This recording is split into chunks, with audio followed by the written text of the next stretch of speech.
only 9 horses. I don't know, maybe outside of Sandman, that we have that name value in terms of taking down the 2 journalism.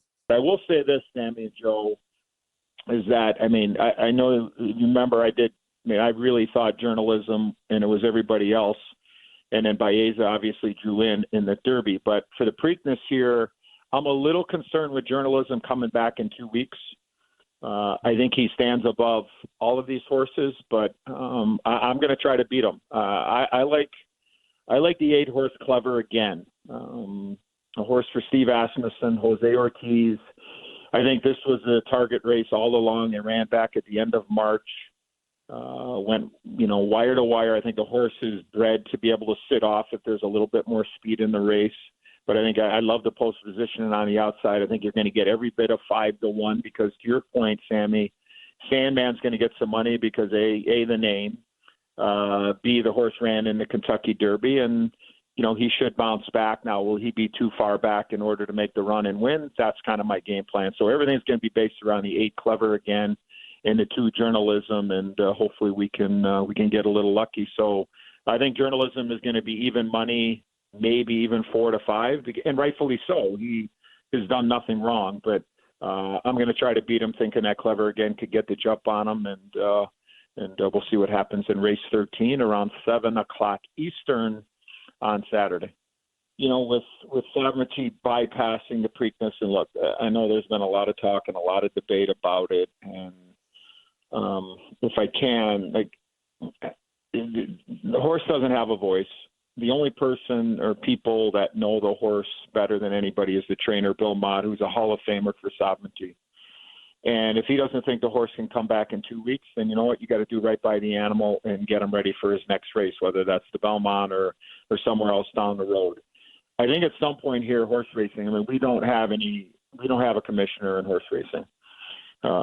Sports have evolved over the years, as you guys know, from, back a long time ago, home run fences being brought in, 3-point line in basketball, the shootout in hockey, 3-on-3 overtime. Football, the National Football League seems to cater to the offensive side with the way that the rules are, and 2-point conversions, all these type of things. And records are going to go by, quickly. That's just the reality of it.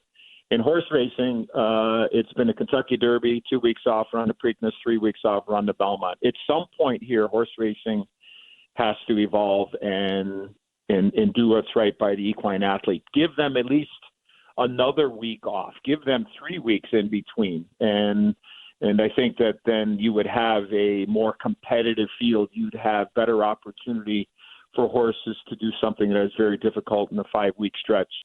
All right, Joe O. Sammy P. This is Bet Sweats on the BetMGM Network with the great Eddie Olczyk breaking down this week's Preakness. And Eddie, you're right. It's a fascinating conversation and the decision that Bill Mott made.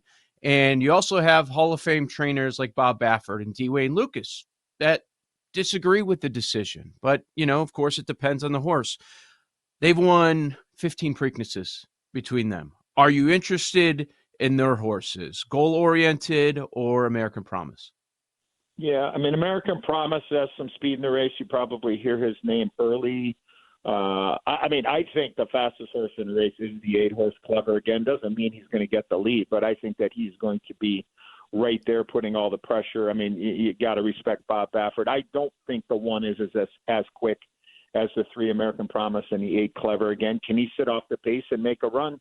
Sure he can, but I'm kind of banking on the aspect of the 8 getting the jump on everybody else and just saying, run as far and as fast as you can and kind of take the will out of everybody and just hope that, everybody else kind of sucks up for second and third. So look at, obviously, the connections you have to respect, right? Last year, Mr. Lucas won the Preakness with Seize the Gray. And, you gotta respect the 3 and the 1, but I think they're going to take money, A, because of the names, of the trainers, and obviously you should respect them. So that's why I'm thinking maybe the value might be on the 8-horse Clever again, and I'm hoping to get every bit of that 5-1 in that right now 9-horse field.